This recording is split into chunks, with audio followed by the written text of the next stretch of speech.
Assalamualaikum warahmatullahi wabarakatuh. Sahabat beriman, kabut asap menyelimuti Indonesia, khususnya Sumatera dan Kalimantan yang terdampak oleh bencana ini. Bahkan, dampaknya sampai ke negara tetangga.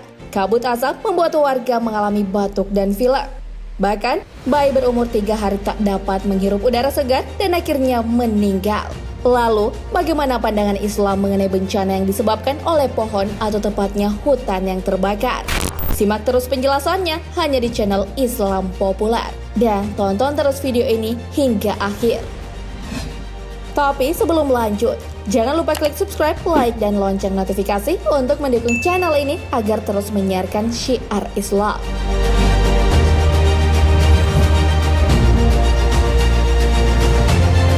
Kebakaran hutan dan lahan yang terjadi di Riau tak hanya terjadi sekali, bahkan pernah berstatus terparah karena ditetapkan sebagai bencana nasional pada tahun 2014 dan 2015. Kebakaran hutan ini pun menyebabkan kabut asap, yang kerugiannya bukan hanya dirasakan oleh manusia, tapi juga makhluk hidup yang berhabitat di hutan.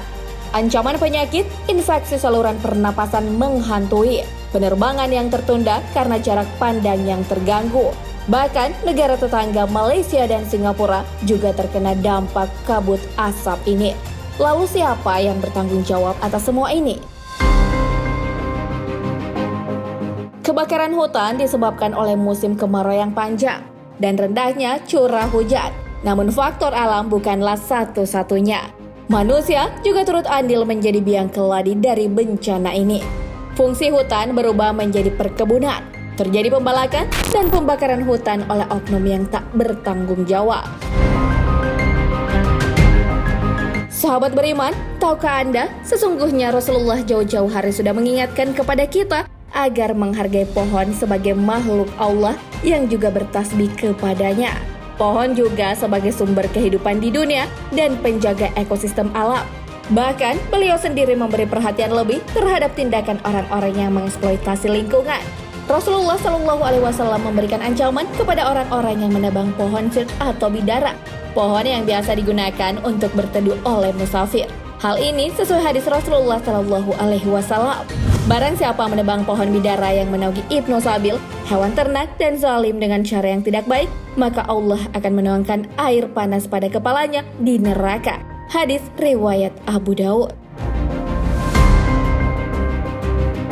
Dari hadis tersebut, jelas Rasulullah melarang menebang pohon bidara jika tak ada kemaslahatan yang lebih tinggi. Apalagi yang ditebang adalah pohon-pohon yang ada di hutan dan berfungsi sebagai paru-paru dunia, penyedia oksigen serta habitat bagi makhluk hidup lainnya.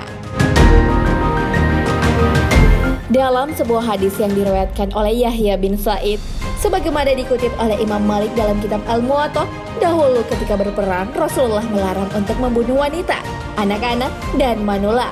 Bahkan, beliau juga melarang menebang atau merusak pohon, terutama yang berbuah, terlebih pohon kurma. Lihatlah teladan yang diberikan oleh Rasulullah. Dalam keadaan perang saja, Rasulullah melarang merusak atau menebang pohon.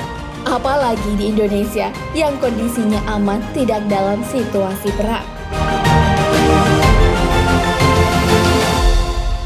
Kasus kebakaran hutan dan lahan di Indonesia bukanlah satu hal yang baru. Oleh karena itu, tentu perlu kepedulian bagi semua untuk menjaga hutan. Sebagai umat Islam, kita harus tahu bahwa dalam Al-Quran dan hadis sudah diperingatkan tentang bencana yang bisa datang akibat kelalaian manusia. Telah nampak kerusakan di darat dan di laut, disebabkan karena perbuatan tangan manusia.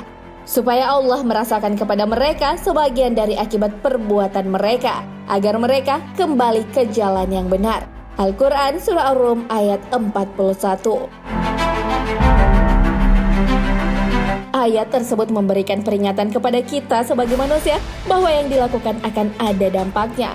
Oleh karena itu, jika ingin musibah tak mendatangi, jagalah lingkungan. Musibah tak akan datang jika bukan manusia yang mencarinya. Hal ini ditegaskan kembali dalam firman-Nya. Apa saja musibah yang menimpa kamu disebabkan oleh perbuatan tanganmu sendiri, dan Allah memaafkan sebagian besar dari kesalahan itu. Al-Quran Surah Asy-Syura ayat 30. Kebakaran hutan dan lahan ini bukanlah tanggung jawab satu pihak. Hal ini tentu adalah tanggung jawab semua pihak. Lalu langkah apa yang bisa ditempuh untuk menjaga lingkungan? Sahabat beriman, salah satu hal kecil tapi berdampak besar adalah menanam pohon. Menanam pohon adalah salah satu ibadah yang pahalanya mengalir terus. Hal ini sudah ada dalam hadis Rasulullah Shallallahu Alaihi Wasallam.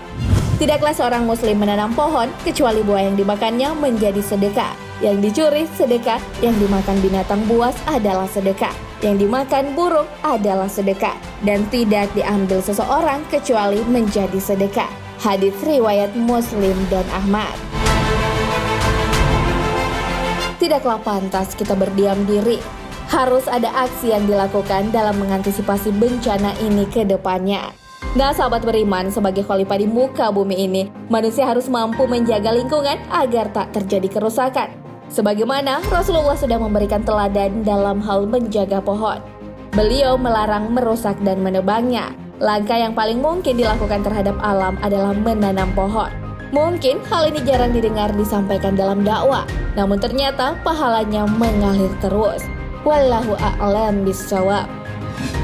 Sahabat beriman, jangan lupa berbagi informasi dengan share video ini, karena sebaik-baik manusia adalah yang paling bermanfaat bagi manusia. Wassalamualaikum warahmatullahi wabarakatuh.